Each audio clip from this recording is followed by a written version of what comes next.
of today's webinar on the artificial intelligence, what it is and why it matters in teaching and learning. So this webinar is organized by the Convention of Biomedical Research, Ghana.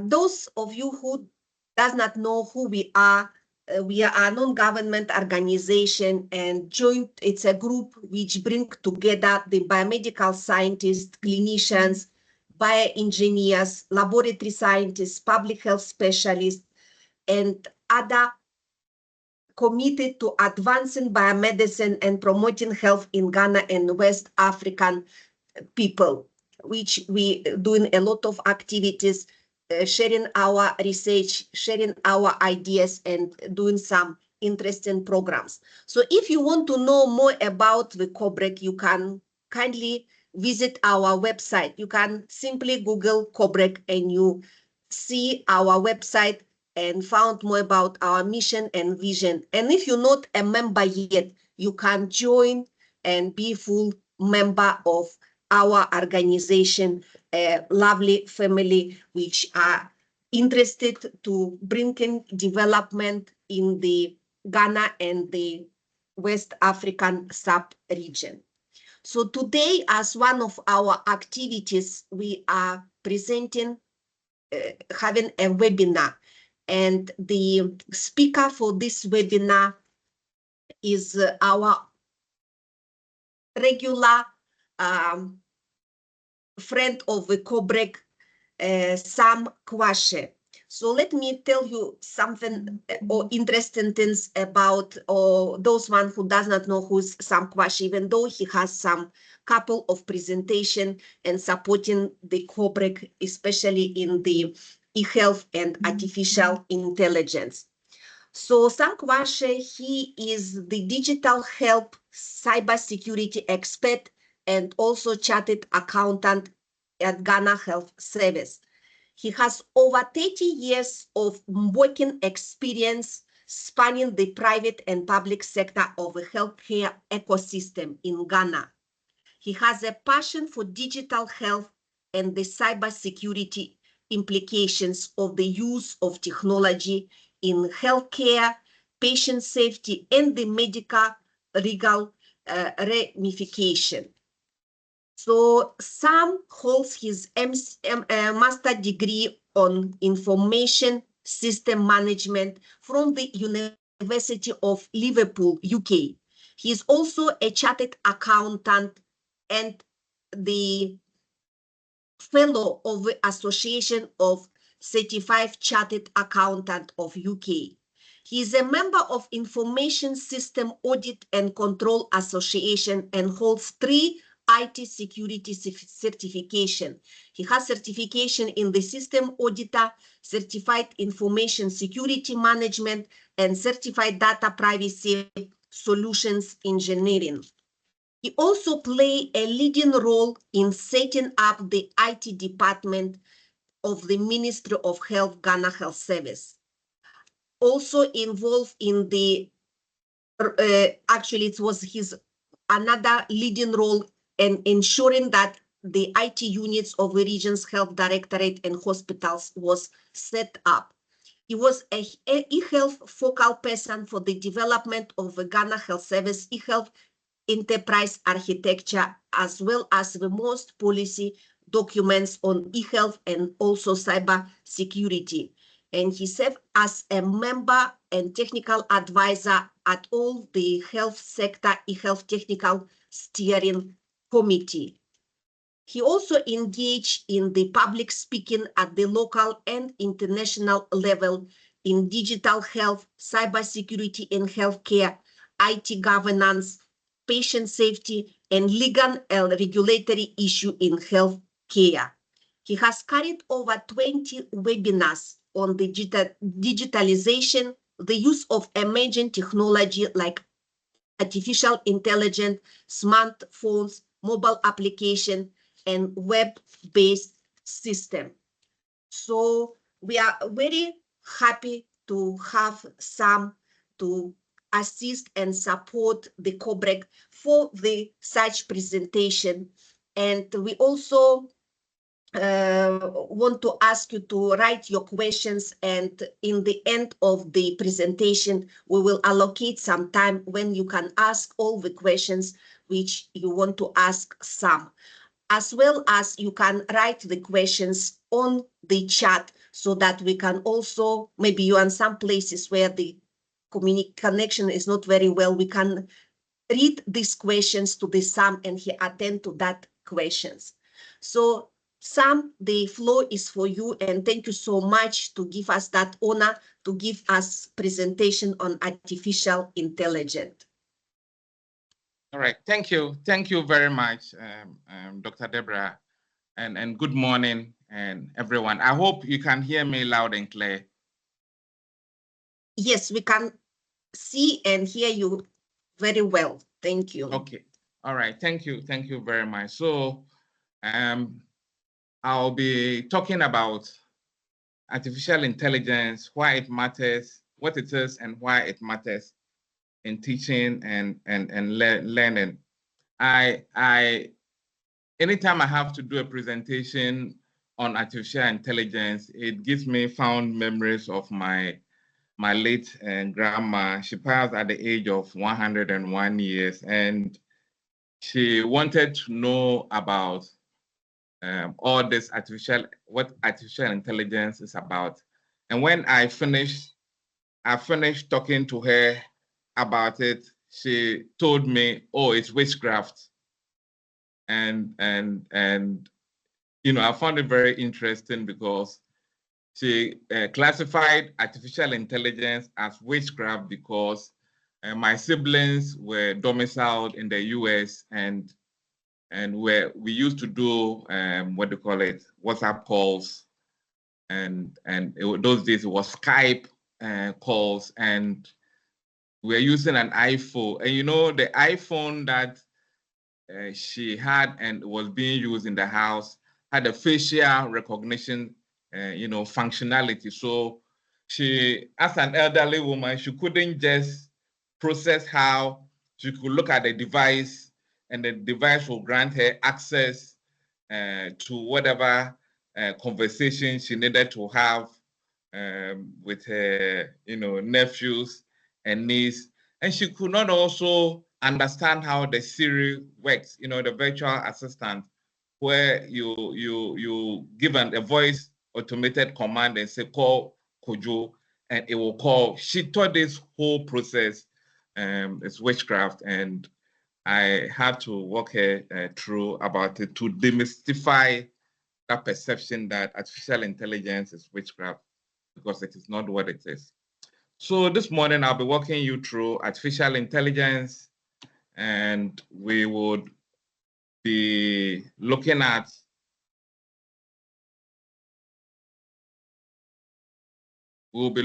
what is artificial intelligence environment, why it matters, a teaching and learning environment, research, and then some basic cyber hygiene practices. So what is artificial intelligence? So it's a buzzword that currently everybody talks about: AI, AI, AI. So what it is? Artificial intelligence is simply the use of computer systems.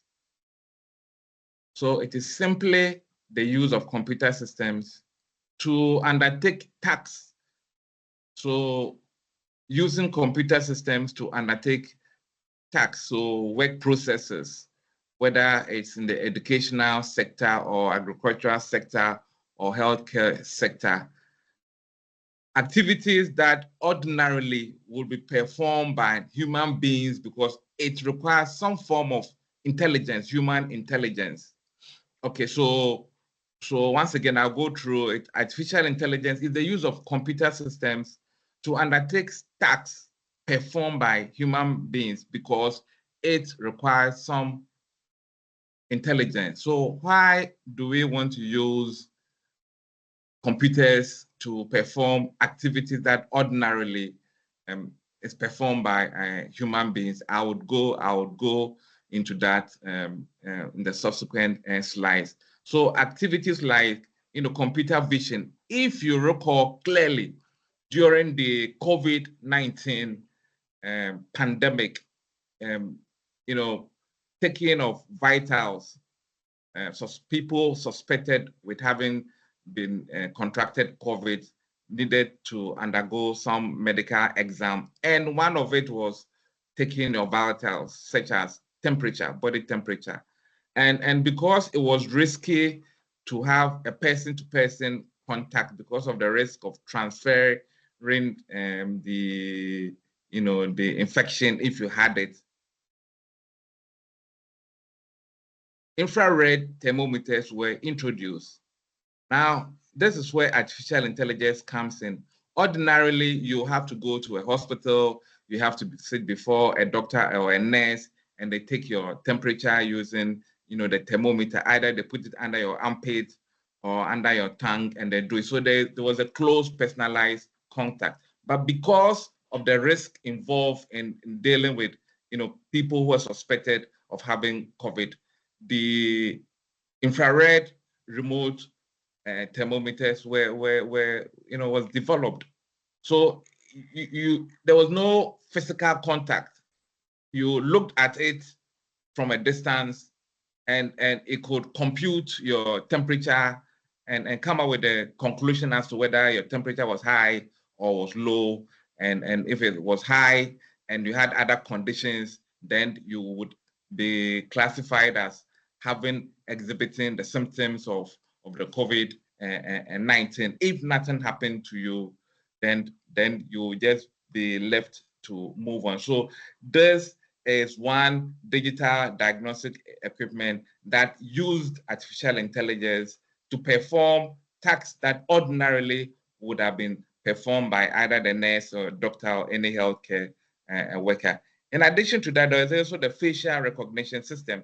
I just spoke to you about, we all have cell phones, and on each cell phone, we have, as part of the security functionality, whether you want to use facial recognition as your login when you want to access your phone, or a fingerprint or a passcode. Okay, so the facial recognition is also another form of artificial intelligence function. Then there is also speech recognition. So you can issue commands to your smartphone or any voice activated devices, and it will perform a task. Okay, tasks that you are supposed to instruct somebody to perform for you. You could just give the instruction to a machine or a device, and it will clearly execute it. Then there's also the aspect of decision making. So a clear application of AI in terms of decision making is, for instance, the traffic lights. Okay, so traffic lights has been programmed, said that if it detects that there are several cars in a particular lane as against the cars in the other lane. So if there are 10 cars in a lane and there is one car in another lane, it will switch the functionality of the traffic lights on the roads to give more control or access to the vehicles where there's heavy traffic. So it manages the flow of traffic without any human intervention. Ordinarily, once again, this would have been performed by a policeman, a human being policeman, who would physically see that we have 10 cars and it's creating traffic, so let them move on. But this time, you have artificial intelligence performing all these functions. So in a nutshell, this is what artificial intelligence is about. It has nothing to do with spirits or witchcraft. Okay, so I'll move on to my next slide. Now, we have to understand that there are other components or subsets when it comes to artificial intelligence. Okay, so there is the generative AI. So the generative AI, artificial intelligence, is a subset of the main, artificial intelligence. So what the generative AI does is that it uses text, images, videos, and other forms of data. And then what it does, it generates outputs in response to specific prompts. So if you are, let's say you're a teacher, you're a lecturer, you're a professor, and you carry out a lot of lecturing sessions, okay, and some of your lecturing activities require that you demonstrate to your students, okay, some art forms or use videos or use images. You can automate all these processes so that it automatically runs. So you can prepare a script, let's say in your notes, your lecture notes, and if you want to talk about the parts of a vehicle or the parts of a plant or how machines work, you can integrate these images into the text with what do you call it, with audio over and other forms of data, and package it so that the lecturers, the students, instead of having a personalized one-on-one contact with you, would make do with the application or solution that has been designed and developed. There's a lot of search applications on social media. So generative AIs are often used for advertisements, awareness creation. In the health sector, is used a lot for promoting healthy lifestyle. So across the broad spectrum of life, you find generative AI being used in various forms and in various societal levels. Then we have what is called also machine learning. So machine learning is a field of study in artificial intelligence. But then machine learning is concerned with developing and studying statistical algorithms that can learn from a situation. Okay, so I'll give you a clear example. So in an academic institution, you can classify your academic courses with the various detailed subjects, and then as well as your coursework.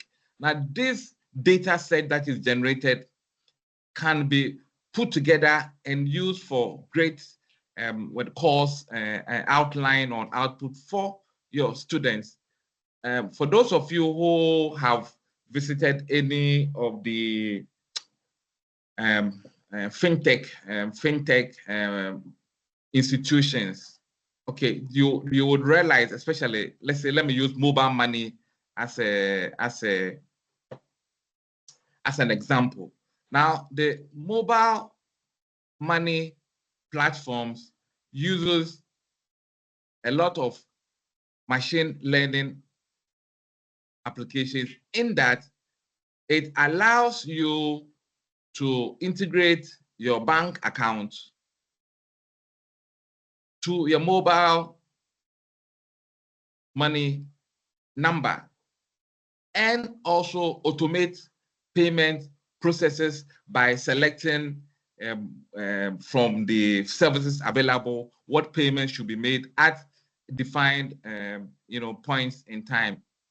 If you also are familiar with any healthcare institution that have embarked on digitalization, okay, that is they use computers and electronic health records, you also realize that if you visit those facilities and you start disclosing what your condition could be, you have a headache, you have back pain, you are vomiting, you've lost appetite, all these informations that is being generated is put together, analyzed to help in clinical decision making. So your headache plus high temperature plus low appetite plus other conditions that you disclose to the doctor can be put together, and also a conclusion arrived as cholera or malaria or whatever condition it is. So whereas generative AI looks at how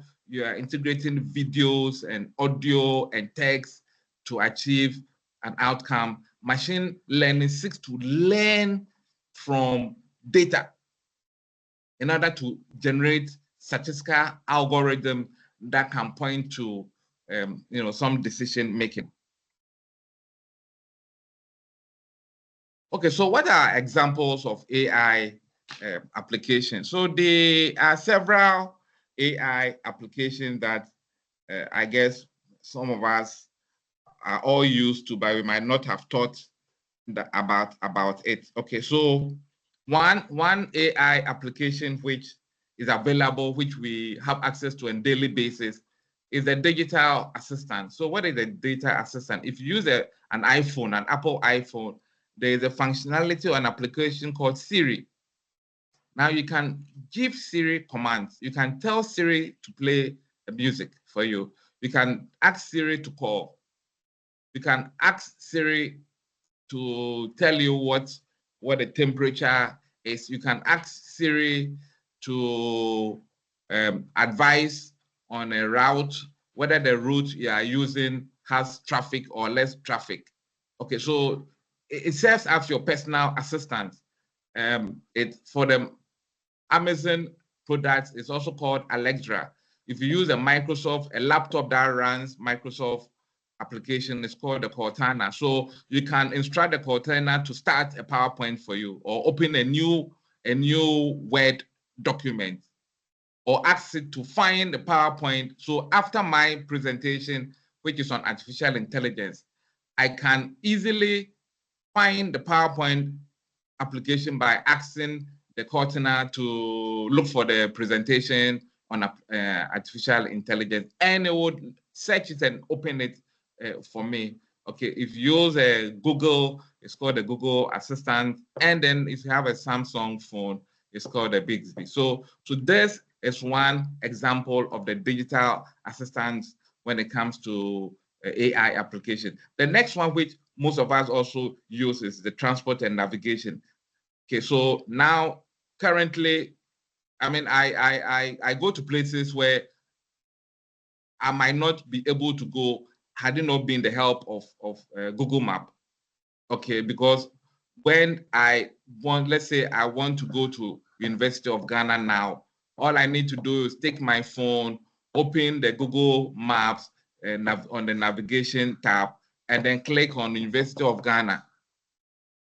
And then it will give me the direction. Take the left turn, take the right turn. It will take me about 20 or 30 minutes to get to the University of Ghana Medical School. Same applies to if I want to go elsewhere. Not only that, it also gives you statistics on the journeys you've undertaken over a period of time, the hours you spent undertaking the journey, which part of the journey was undertaken using a vehicle, which distance did you cover by walking, and then if you want to get a lot more details, you can even get the walking that you did, what the calories you have burnt, and the steps that it also counted. So you get a whole suite of information that transport and navigation AI provides, and is a very useful application to have. Then also there is the text editing and correction. If you have a cell phone, you can easily discover that there is a text and editing functionality. Once you start typing WhatsApp messages or any message, you realize that you get the word underlined, okay, which gives you an indication that probably you might have gotten the spelling wrong or you've gotten the grammar wrong. It can also recommend an alternative word or adjective for what you are trying to use.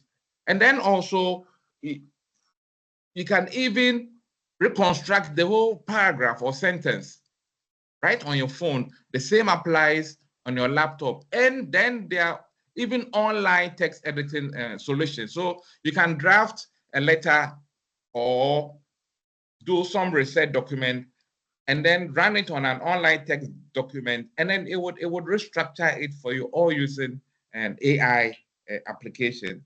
Then finally, there's also the health component. So how do we benefit from AI in terms of healthcare? So what it does is that the AI helps in the early diagnosis of diseases. Okay, so if you have a smart wristwatch and you wear your smart wristwatch very often, and your smart wristwatch is the type that picks your vitals, it takes your your blood pressure, it takes your heartbeat. Okay, if you have signaled the data that is collected to your phone, the integration between your phone and the application on your smartphone, presents some analytics that will tell you that, listen, your heart is beating over the average, okay, or your blood pressure is over above what is normally supposed to be, and it could be an indication of hypertension, and you need to consult your doctor. Or it will also send you a message that you're at risk, you could be at risk of a cardiac attack. So AI helps in early diagnosis, and then it also helps in disease tracking. Okay, a couple of years ago, the institution I worked for deployed a teleradiology application. What we sought to do was that we recognized the fact that there was a severe shortage of radiographers and radiologists as we moved towards the hinterland, and we thought that it wasn't fair, because then we had to increase access to care as well as the provision of quality care. So the Ministry of Health and Ghana Health Service procured digital x-rays. Those digital x-rays were deployed in remote locations without radiographers and radiologists. Okay, so we had assistants who were trained to take the x-ray images. Once the x-ray images were done, it was sent over the internet to a command and control center.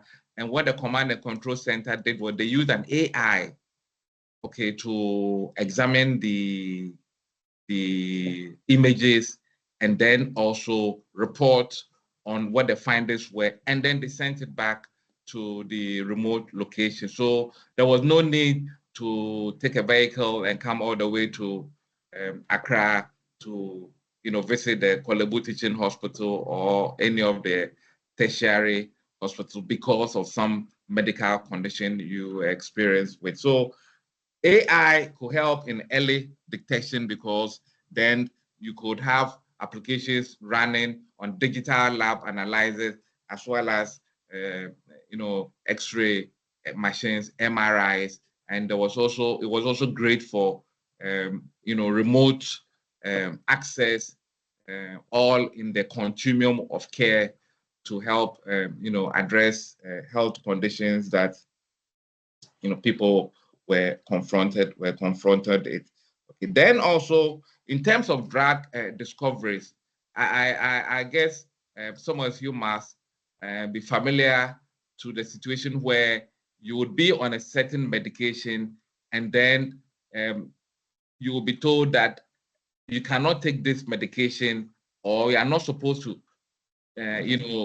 take this drink because there are contraindications, and it could rather cause you harm rather than the curative measures that the clinicians seek to achieve. So all these have been possible because AI models help discover applications that could generate potentially harmful interaction between different drug compositions. So in a nutshell, these are just a few examples of AI applications, and we see it cuts across. It is not restricted to only one sector.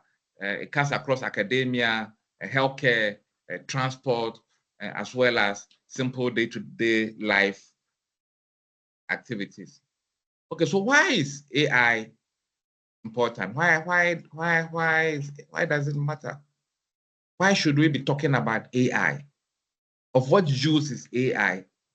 After all, we've been living our lives and everything is fine. So what's the fuss about AI? The truth of the matter is currently in the 21st century, there's a huge interaction between human beings and machines.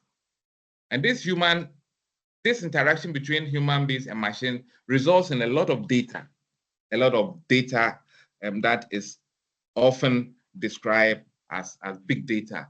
It's described as big data because the data sets are very big.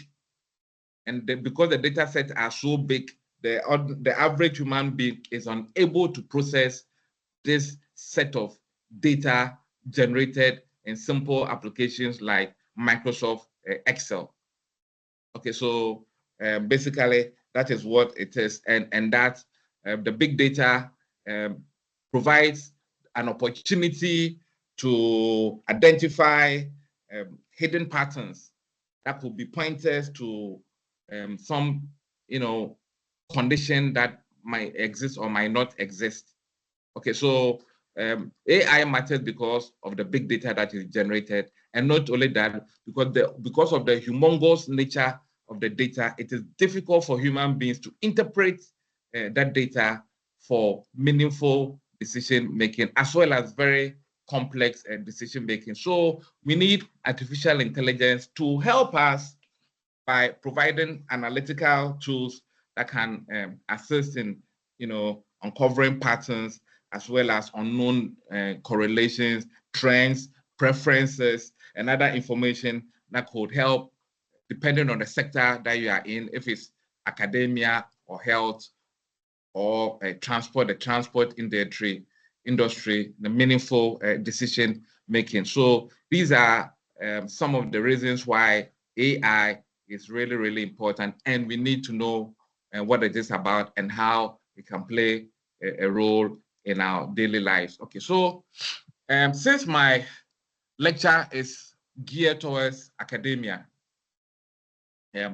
I decided to come up with some data sets or structure on what really happens in the teaching and learning as well as the research environment. Okay, so in the teaching and learning environment, the central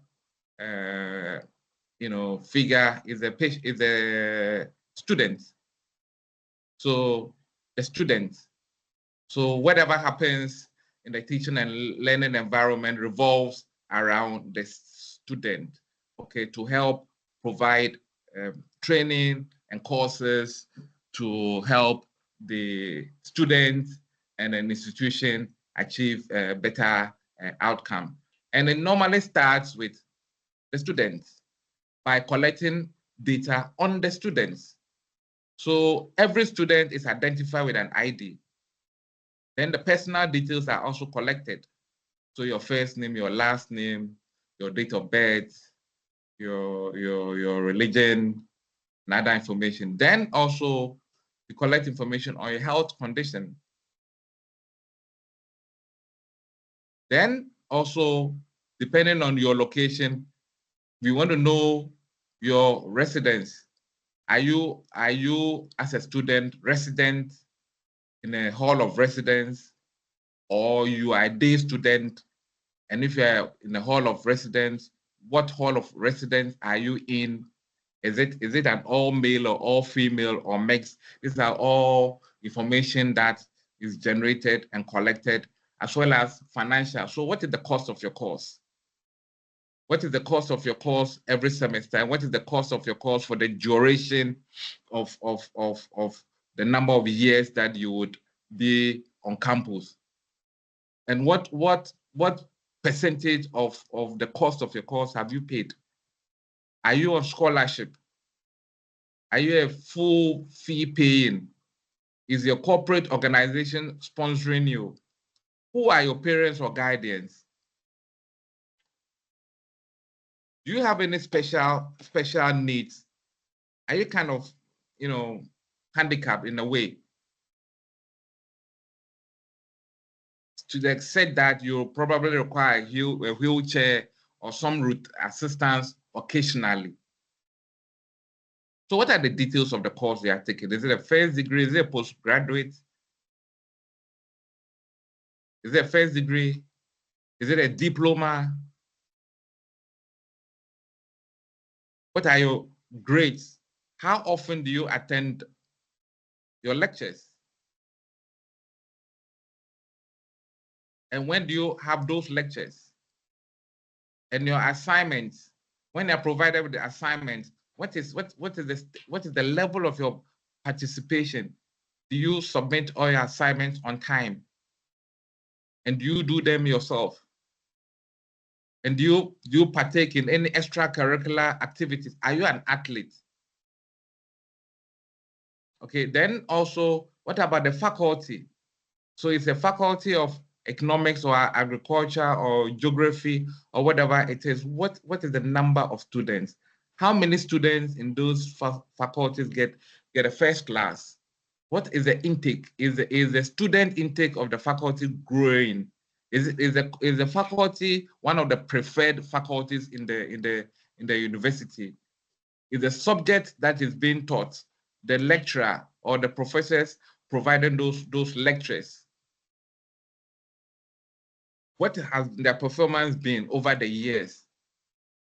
What is the pass rate? What is the failure rate? And then in terms of the grades, how many people get first class? How many people get second class? How many people get third class? How many people fail outright? How many people are asked to repeat their class? How many abandon the course? So what are the publications that emanate from the various faculties and from the students?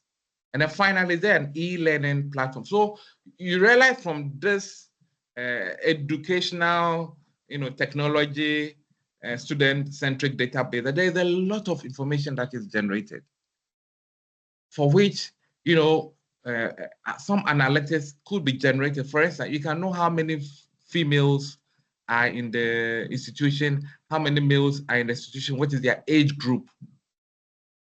You can get analytics on the performance trends over maybe a 5-year or 10-year period.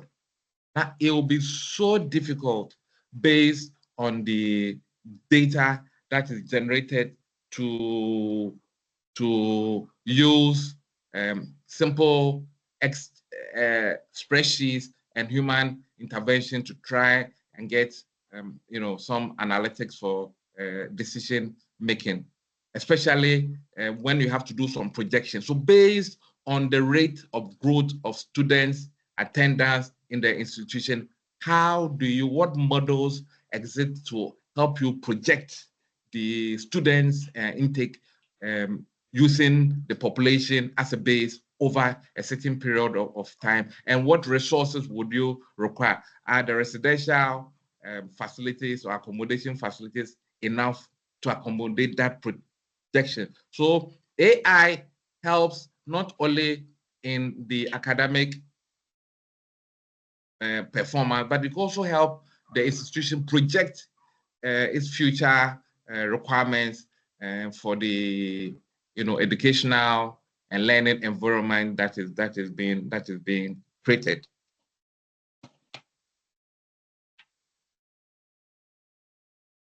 Okay, so how is AI in education useful? So now there are several AI in education, tools that lecturers or professors or teachers can use. So when it comes to course and lesson planning creation, there's an AI called Top Hat. There is also the Education Copilot, as well as the Chat GPT. I'm sure some of you will be familiar with the Chat GPT. During the holidays, I asked my son, who was on vacation, to write an essay. So I just wanted to give him very busy at home so he doesn't watch movies and play games. So I gave him a simple essay to write. And when I got back from work, he had written the essay. And for the first time, I saw an essay that had been written with no grammatical errors, no spelling mistakes. It was on time. I didn't yell at him as to on the delay for submission of the report. Everything was perfect. And I was just wondering, since when did this young man become so good that he will never make a spelling mistake and make a grammatical error? Then it struck me that he might have used ChatGPT. And so with ChatGPT, you can just put in what the essay type is, and then bingo, is done for you. So I took my laptop and then checked the history session. The history session gives you, fine details of what sites you have been to. So I checked it was clean. I checked the phone, it was also clean. I checked the computer in the house. There were no records of him having gone to ChatGPT or having used ChatGPT for the essay. So I was really confused because I was suspecting that something fishy must have taken place. So I got my wife's iPhone and I checked the history, and lo and behold, here was ChatGPT with the essay that I asked him to write, punch into the search facility and all the essays. So he put the essay in the ChatGPT. The ChatGPT generated the essay, and then he copied it, using his pen on a paper and gave it to me. So we had a very nice meeting on that. And then I told him I have discovered. So now I sat him down, gave him the pen and paper, changed the essay topic, and I said he should write it. Okay, now you can imagine what happened. So you can use, the ChatGPT Education Copilot and Top Hat to prepare your course and lesson plan. Then you can also use AI in test preparation. So if you want to examine your students to ascertain whether they understand what they've learned over the period of time, you can use the AI called the ExamSoft or ClassPoint. You can Google all of these and find out. Some of them are free, others you pay some minimum fee and you get to use it. Then there's also the automatic grading application that is called the Gradescope. So the Gradescope helps you to do automatic grading and also work out who got what marks and who scored, which band you had a number of students, falling into. In the education sector, you can also use AI to pinpoint knowledge gaps in a student. Okay, so you don't need to spend time to manually go through a student's records to understand whether he's doing well and which areas of his training he needs further tuition or assessment. The exact part can easily do that for you. Also, if you require feedback on what the responses from your students have been, the Tenet Feedback Studio is excellent. I recall I undertook I think a 3 months program in a university in the US, and then we were exposed to the Tenet Feedback Studio. So the lecturer sets his question and submits it in there. You respond to it, and also your application, your assignment, and you submit it in the Tenet feedback studio. The lecturer gets to mark it and then post your marks on the mark. So you literally knew what your status was. If you are doing very well, you knew, and if you are failing, you knew. It was also the platform for holding discussion and other classwork collaborations. It also checked plagiarism, and if you had used an application like ChatGPT to perform or undertake your homework assignment, it will flag you. Okay, and what I love most was about the plagiarism. So if you wrote an essay and copied it from elsewhere, it will tell you that this is what you've done. It will highlight the portion that have been plagiarized. And if your plagiarism exceeded 30%, you will be invited for a discussion by the professors, and then they will warn you about risk involved in plagiarizing people's work. So it's a great, AI solution in managing students and getting feedback from them. Then, of course, I've already spoken about a virtual smart teacher assistant, which is the Chat GPT. Okay, then also it's worth mentioning that you could use AI to also detect cheating and plagiarism. Okay, so like teachers, lecturer, professors can use AI to detect assignments prepared using a chat GPT by students. And as I did mention, the Turnitin as an AI detection model. So if you use any form of AI to prepare and submit any assignment, you'll be caught. There's also an application called the GPT-0. That is also an AI detection solution. Then there's also what we call the CopyLeaks AI content detector.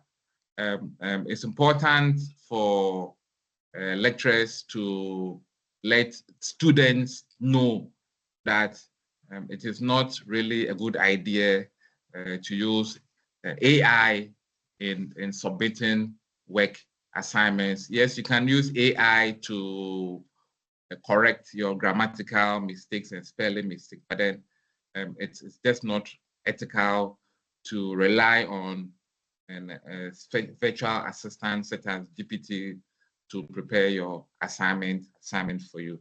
And this might be sounded clearly to students, so it serves as a deterrent. Okay, so what are the challenges with AI in learning and education? First and foremost, we must understand that what we refer to as AI is based on some data sets. And these data sets sometimes have biases introduced into them. So what do I mean by biases? So you could have the data set from for an AI educational tool given modeled to give more marks to people of color or low marks to people of color, and you will not know. Okay, so you sign up at a university, and one information that will be picked up and used and could be used against you if you say you're from Ghana, Nigeria, or Africa.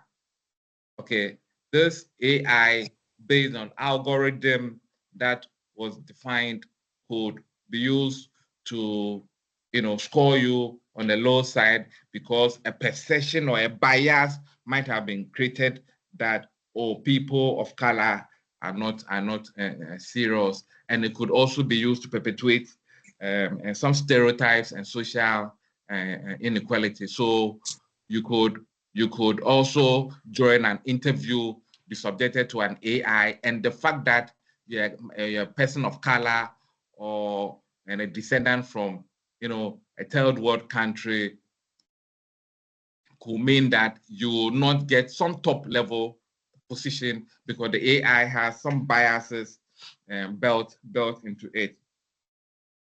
The AI also could be prone to errors. Excuse me. The AI could be prone to errors because software programming and system designs are all subjected to some form of human intervention. And as you are aware, no person is perfect, and that also in the course of developing and designing programs, there could be errors and that generate misinformation in addition to the bias, and that could be used to spread and also misinformation. So it's very, very important. Then also cheating. I spoke about how GPT could be used to write entire essays and also answer quiz questions, also used for doing people using it to do their homework. And so it's important for institutions that have implemented educational technology infrastructure to also have in place some mitigating measures to detect and or catch students who use AI application like ChatGPT to execute their work activities, and also not provide original works, and also plagiarize other people's works activities. Then also the use of AI could also trigger some isolation, okay, because if you have students always interacting with software applications without any human intervention, human beings are social beings. We love to interact. So you can imagine, having an extended, what do you call it? Having an extended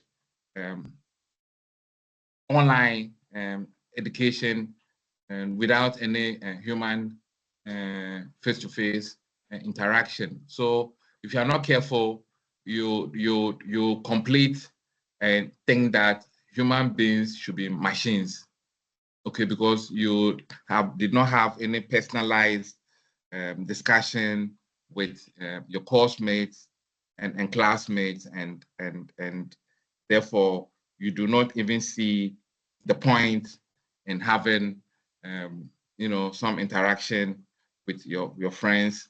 You get isolated, you become queer in your decision making. You become not only queer, you also could become very cold in your decision making and unfriendly, because you've been subjected to an overdose of AI.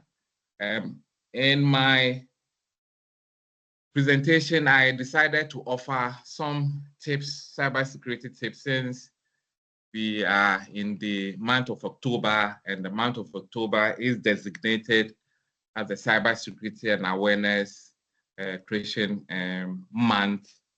I'll be sharing with you some tips on how to detect if your laptop, your tablet, and smartphones have been hacked, and somebody is diverting your data, your SMS, and your audio calls, your voice calls to another number. It's possible for a third party to be listening to your calls, or to be reading your SMS message, or your data, or even be shared. So you buy data, and within the twinkle of an eye, the data is finished. So a way of detecting it is to type the code, the star hash 21 hash. So this code star hash 21 hash is used to check if your calls have been diverted somewhere else or not. Okay, so when you type it, you get some information, and in the information you will see that your call has been forwarded to a third party. It works whether you are using a Samsung or an iPhone. And then also you can also type the star hash 62 hash to also ascertain whether your calls, that is voice, data, fax, and SMS, etc., are being forwarded or diverted without your knowledge. And then finally, when you find out that your your calls, your data, your fax, your SMS is being forwarded or directed. If you type #002#, you can use this code to erase all your voice calls or data calls or SMS to the forwarded that has been forwarded illegally. So on this note, I'm done with my presentation, and I want to thank you for your attention. If there are any questions, I would like to take them now. Thank you, Sam, so much for this wonderful presentation. So those of you who join us later, today we have a webinar on artificial intelligence, and we have a wonderful personality as a presenter, Sam Kwashe. And this webinar was organized by the COBREC. This you can find more about our organization, by typing COBREC, and you can go to our website and see our mission, vision, as well as you can join us as a member and be a part of our lovely society and help us to bring the impact in Ghana and also in West Africa region. So if somebody has any questions, you can raise your hand and you unmute and ask the question, and we address your concern.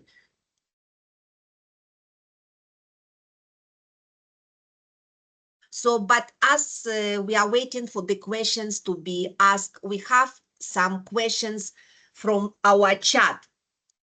Nana asking, what are some drawbacks of AI with regards to privacy and security of personal data? Is there a concern with data ownership as artificial intelligence tools become more mainstream?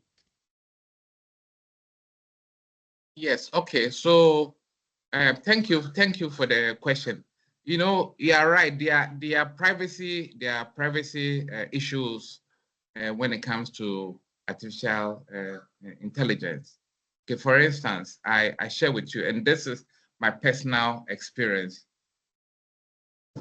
I found out recently that on my tablet, I had it stored information on all my movements over a period of time. When I wake up and when I sit in my car and when I park it, when I leave my house, every point that I stop and what I do there, the details are logged. Where I eat during lunch, the place I wash my car. I have a joint where I buy kinky. They logged it. I went on a workshop over the period of time. I think I visited Labadi Beach Hotel. I went to Kimpiski for a program. I was at a program at the University of Ghana. And then I visited my daughter a couple of times in the month at Akosombo. All these information was logged. Now, the question relating to privacy is who has access to this information apart from myself? Because occasionally I get adverts on location that I have visited about some products that have arrived and being sold at a discount. And the question I often ask myself is, so how did they know that I am in this location?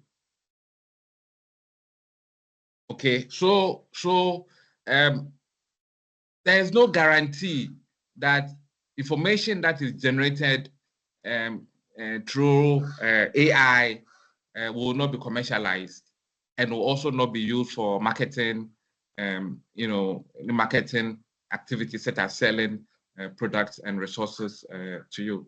There's also the ethical dimension of AI. Okay, so let's say you visit a location where they have CCTVs, cameras located all over the place. Those images of yours that are captured on a CCTV, what do they use it for?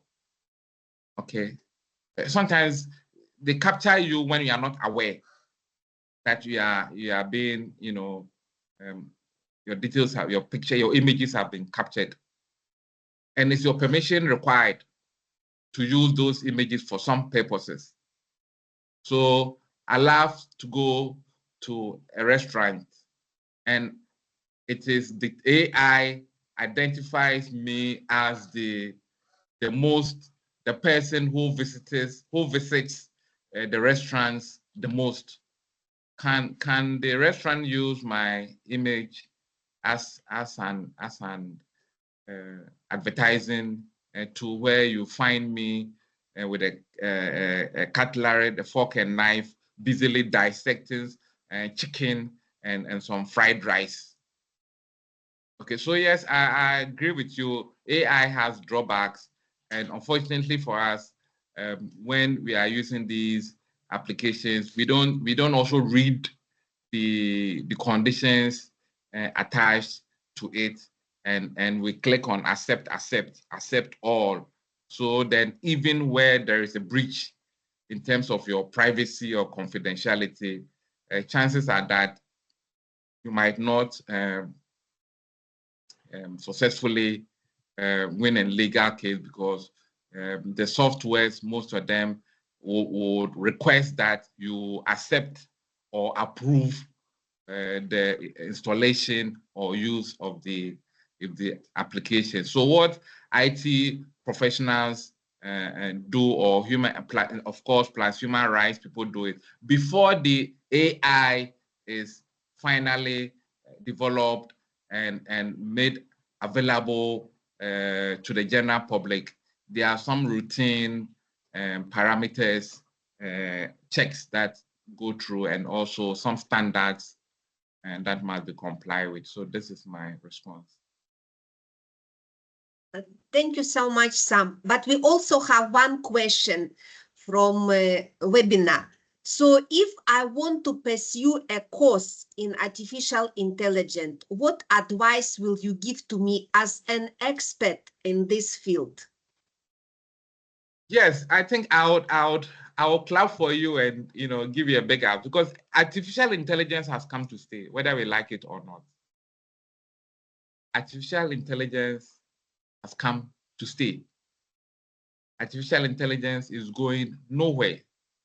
So if you pursue a course in artificial intelligence, chances are that the prospects of you getting some high-end job will be far higher than undertaking a course that requires mundane and repetitive activities. You see, the artificial intelligence, as I did mention, has several components.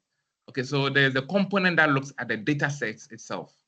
So you have to be a data scientist to understand the data sets and draw, excuse me, and draw correlations amongst the data, and also between the data set that is generated for the purposes of artificial intelligence. So artificial intelligence does not happen as a big bang. No, it starts with the data. And there are a lot of work that must be done with the data. The data must be classified. The data, the type of data must be identified, and the purposes for which the data is generated must be, defined and determined, and the data use. So it's an interesting, field of endeavor that, I would recommend you pursue it. Thank you so much, Sam.